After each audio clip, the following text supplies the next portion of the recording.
मैं नज़ीर अहमद द्रास का रहने वाला हूँ, द्रास गोशन का रहने वाला। हमारा तो बहुत पुराना ख्वाब पूरा हो गया, जो कि हमारा दादा जो था, मतलब हमारा दादा, मेरा दादा जो था, वो यहीं पे गुजर गया था जोजले में। तो उसके बाद हम डर डर के जोजले से चलते थे। आज हमें सबसे बड़ी खुशी है, जैसे कि हम आज चांद पे चढ़े हैं, उतनी बड़ी खुशी है जो कि हमें टंडल का थ्रू होना। हमारी ये बहुत पुरानी डिमांड थी, 1947 के बाद हमारी यही डिमांड थी सब लोगों की, जो हमारी जोजिला टंडल हो जाए। तो बड़ी मुद्दतों के बाद जो है हमारे नरेंद्र मोदी जी ने जो है ये डिमांड पूरी की। हमारे को बहुत मुश्किलों का सामना करना पड़ता था। बारिश के बाद हम अप्रैल मई जून तक हम गोड़ों से चलते थे, गोड़ों पे सब्जी लाते थे, और हमारे बहुत लोग बड़ी परेशानियों से गुजरते थे। बहुत सारे लोगों की कैजुअल्टीज जो है जोजले में होती थी पैदल चलने के बावजूद। आज हमें बहुत सारी खुशी है, जो कि हमारा बच्चा बच्चा आज खुश है। इससे बड़ी खुशी और द्रास में कुछ नहीं हो सकती है। हम खुसूसन बीजेपी हुकूमत के बहुत बड़े शुक्रगुजार हैं। जी, मेरा नाम डॉक्टर मोहम्मद सलीम मीर, मैं द्रास का रहने वाला हूँ। तो ये देखिए, कम्युनिकेशन आज के दिन में ही नहीं, हमेशा से बहुत इम्पोर्टेंट रहता है। तो हमारा जो ही बर्फ़ गिरता था, जोजिला बंद हो जाता था, हमारे लिए सारे रास्ते बंद हो जाते थे और बहुत सारे मुश्किलात का सामना करना पड़ता था। अब ये टनल थ्रू है तो हमें साल भर जो है किसी भी वक्त आमदोरफ्त का कोई मसला नहीं रहेगा, तो उससे ज़िंदगी पर बहुत असर आता है। आप जानते हैं कि बहुत सारे लोग जो है, हमारे बच्चे पढ़ने के लिए जाते हैं इस लद्दाख से बाहर। बहुत सारे बीमार जो स्पेशलाइज्ड जिनको सर्विस चाहिए वो चले जाते हैं। तो उसके अलावा आम जो है आपके खाने पीने का सामान भी जो है बहुत सारा वहीं से चले आता है, कश्मीर वैली से होकर।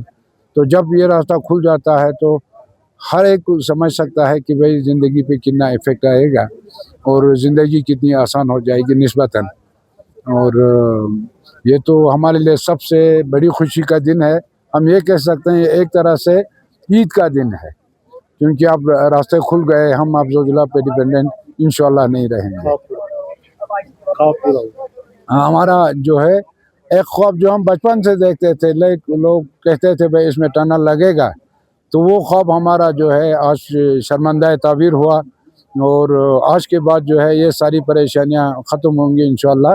और वो जो हमारे डिपेंडेंस था कि एयर ट्रांसपोर्ट के ऊपर साल के 6 महीने वो ख़त्म हो जाता है, तो वो हमारे इकोनॉमी पे भी बहुत ज़्यादा इफ़ेक्ट कर लेता है। इस वक्त हमारे साथ जो है Yusuf. इस वक्त हमारे साथ यूसुफ है। Yusuf, you are from? I am from Iran and I am TL Zojila project.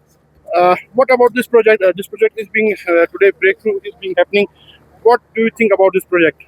It is a great honor to have this project and today is actually for this iconic project, it is a National Pride Day actually. And one very big milestone that we have crossed this one, and we have done it. Lots of work, lots of challenges were there. We have executed all successfully, and today breakthrough is there. And after the breakthrough, I think 2.5 years it takes time for the remaining work to be complete. Do you think this is a strategic tunnel for the if we will think about the defense point of view? This is the most strategic tunnel, and it is connecting this at Kashmir to Ladakh, and it is all-weather connectivity tunnel actually. And we had minus 35 degrees centigrade sometimes in ZEP, this side, eastern side, so that very difficult to have a cross from the Zojila Pass. No, it is possible. Every now and then, if they want, they wish they can cross. How much this will be beneficial for the people of Ladakh as well as for the Kashmir? It is been done for most economical for the uplifting of the lifestyle of the people right from Kashmir, that side from Srinagar up to Ladakh. The point is the most benefited people of the Ladakh, because with this breakthrough you will be having no procurement stop.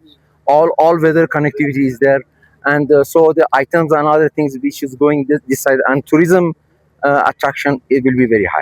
आपके राज्य की खबरें, आपके शहर की खबरें सबसे पहले जानने के लिए देखते रहें अमर उजाला। चैनल को सब्सक्राइब जरूर कर लें और पाएं हर अपडेट।